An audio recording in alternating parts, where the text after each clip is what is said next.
দেবব্রত সরকার। কোথা থেকে আসছেন? আমি উত্তর পাওয়া থেকে এখানে শ্বশুরবাড়ি এসেছি। শান্তিপুরে কোথায়? শান্তিপুর বড় ইয়ার্কি।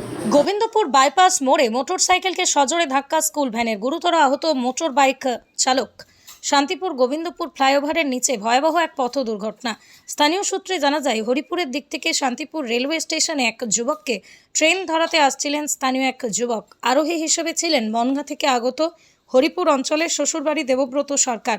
তার গলায় চোট পেলেও চালক পরজিয়াকুর এলাকার সাধারণ সরকার গুরুতর আঘাত পান। দুর্ঘটনার ফলে তাদের দুজনকে উদ্ধার করে স্থানীয় যুবকরা শান্তিপুর স্টেট জেনারেল হাসপাতালে চিকিৎসা করাতে নিয়ে যায়। সেখান থেকে অন্যত্র স্থানান্তর করে ডাক্তারবাবুরা। দুর্ঘটনাস্থলে পুলিশ প্রশাসন পৌঁছে মোটরবাইক ও মারুতি গাড়ি দুটি সরিয়ে যান চলাচল স্বাভাবিক করেন এবং গোটা বিষয়টি খতিয়ে দেখছেন তারা। স্থানীয় সূত্রে খবর, ওই স্কুল ভ্যানটি শান্তিপুর শহরের একটি বাচ্চাদের স্কুলে ছাত্রছাত্রীদের নিয়ে আসার জন্য গোবিন্দপুর যাচ্ছিলেন। আচ্ছা, তো এই মোটরসাইকেল চালাচ্ছিল কে? মোটরসাইকেল চালাচ্ছিল স্বপন বলে? সাধন বলে একটা ছেলে। সাধন, হ্যাঁ। ওর বাড়ি কোথায়? ওর বাড়ি বড় ইয়ার্কি, এই আপনার শ্বশুরবাড়ি এলাকাতে? শ্বশুরবাড়ি এলাকা। ও কি মোটরসাইকেল করে আপনাকে? ও মোটরসাইকেল করে আমাকে স্টেশনে দিয়ে যাচ্ছিল। আচ্ছা, কি হলো, কোন জায়গাটায়? স্টেশনে আসার আগে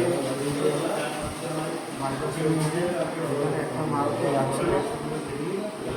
মারুতি পট করে ডান দিকে চলে গেছে আর আমরা সোজা আসছিলাম। আর আপনারা আপনাদের বাড়ি দিয়েই আসছিলেন আর মারুতিটা ডান দিকে ঢুকে গেল, দিয়ে ধাক্কা লেগে? মারুতি পট করে ডান দিকে চলে গেছে আর চলে ছিল আর বের চারটে একটা ধাক্কা। তো ওর তো লেগেছে খুবই। ওর কেটে বাড়িতে খবর দেওয়া হয়েছে? আপনার কোথায় কোথায় লেগেছে? আমার গলায় লেগেছে আর মাথায় লেগেছে। আচ্ছা, আপনার বাড়িতেও খবর দেওয়া হয়েছে? আচ্ছা, কী নাম আপনার? আমার নাম দেবব্রত সরকার। কোন জায়গাটায়? দাদা তেল ভরতে আসছিল আর আমি এখানটায় পাশে সেলুন ছিল, সেলুনের পাশে দাঁড়িয়েছিলাম। একটা আওয়াজ পেলাম, আওয়াজ পেলে বেরিয়ে আসছি। আসার সময় দেখি একটা স্কুল কার, মারুতি কার, আর ওরা ওদিক থেকে আসছিল, মানে গোবিন্দপুরের থেকে আসছিল।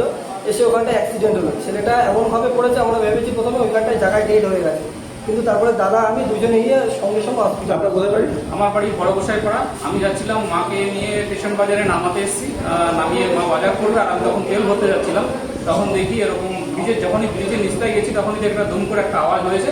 তখন সঙ্গে সঙ্গে তেল না ভরে আমি ওখান থেকে গাড়িটা ব্যাক করে আমি আবার ওদেরকে আমি সঙ্গে সঙ্গে বললাম যে তাড়াতাড়ি করে তোলো, আমার গাড়িতে তোলো, আমি নিয়ে যাচ্ছি হাসপাতালে। চার চাকার গাড়িটা কি মানে মারুতি গাড়ি কি ডান দিকে ঢুকে গেছিল? ডান দিকে অল্প জাস্ট। আচ্ছা, তো আপনারা নিয়ে এসছেন? নিয়ে এসছি। ওই কেমন আছে এখন পেশেন্ট? এখন আছে, ওদের লেগেছে, কেটে গেছে, আর একজনের গলায় লেগেছে, সেলাই হয়েছে। এবার বাকিটা পুলিশ প্রশাসন জানতে পারেন? পুলিশ না, সেটা আমরা বলতে পারবো না। আমরা জাস্ট নিয়ে এসছি। বা মোটরসাইকেল ওই গাড়িটা সবই পড়ে রয়েছে? সব ওখানে পড়ে রয়েছে, আমরা নিয়ে এসছি। আপনার নাম?